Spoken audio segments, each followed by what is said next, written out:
This video was made possible by Brilliant.org. The first 424 people to sign up with Brilliant will get 20% off their premium subscription. This video is not about what the longest train is. It's not about the longest physical train. The reason this video is about this and not this is because the answer to this is quite boring. It's this one. It was 4.5 miles long. Great, fascinating, right? Let's move on. If you've watched any of these videos, you know that you're not getting the answer to what the longest train journey is right off the bat because it's not that simple. There's different categories and criteria and little minutiae that I just need to explain. Namely, it's really hard to run a train super long distances. You see, here's a map. Every different color on this map represents a different track gauge in a different country. Much like different countries have different plug types and currencies and driving directions and measurement systems, the railroads of different countries have different widths of tracks. Previous testing has proven that trains don't work well off the track, so the trains of any given country only work in certain countries. This can create some difficulties. You'll notice on the map that Spain and Portugal have a different gauge than the rest of Europe. Finland does too, but that's just Finland being Finland. The supposed reason for Spain's different gauge, and this is not a joke, was so that the French couldn't invade by train. But nowadays, the Spanish might actually want to go to France, and up until recently, they couldn't. At least not by train, without changing trains.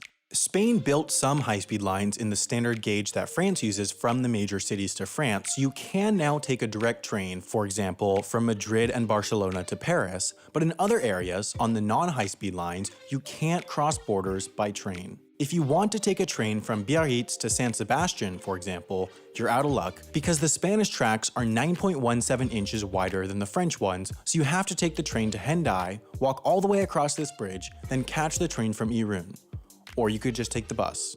Now, you can actually switch the gauges of trains, but it's massively inconvenient. At best, it takes hours for a full-length passenger train, but some trains, like the legendary Trans-Siberian service from Moscow to Beijing, do exactly this. The train stops at the Mongolian-Chinese border for 4 hours while it's reconfigured for the thinner Chinese tracks. As it turns out, by doing this train is the third longest passenger service in the world, spanning 5,582 miles over 6 days.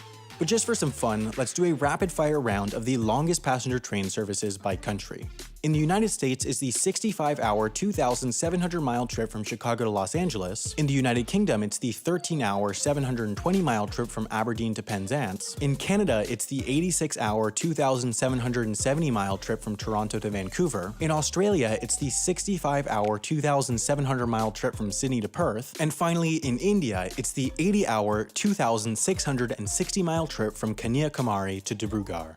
However, the world's second longest train service is, big surprise, also in Russia. It's also a Trans-Siberian service from Moscow to Vladivostok in 144 hours and 5,772 miles.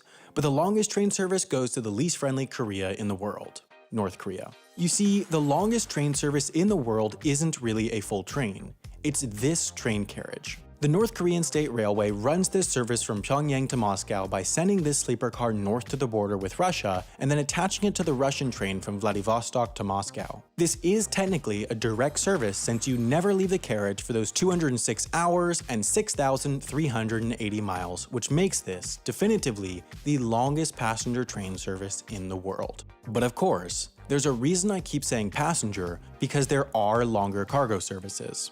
China, in an effort to improve connectivity with the West, has started running cargo trains directly to Europe. And these aren't just for show. There's a legitimate place for cargo trains as a medium-speed service between superfast cargo planes, which take about 12 hours to get to the UK, and cargo ships, which take 30 days to get to the UK. This 7,500-mile trip from Yiwu, China to London, England via the Channel Tunnel takes about 18 days to complete and can definitively be called the longest current direct train service in the world. If you're anything like me, however, that's still not enough time to learn calculus because it just seems like a bunch of nonsense numbers. That was, of course, until I tried Brilliant.org. Rather than just teaching you how to do calculus problems through memorization, they start by teaching the intuitive ideas behind calculus. By playing through the puzzles, you get to understand how calculus works. Brilliant also has tons of super interesting courses on topics like solar energy, probability, number theory, and machine learning, which similarly guide you by building up your intuition. You can take as many of these superbly designed courses as you want with their premium subscription, which, by being one of the first 424 people to click on the link in the description, you can get for 20% off.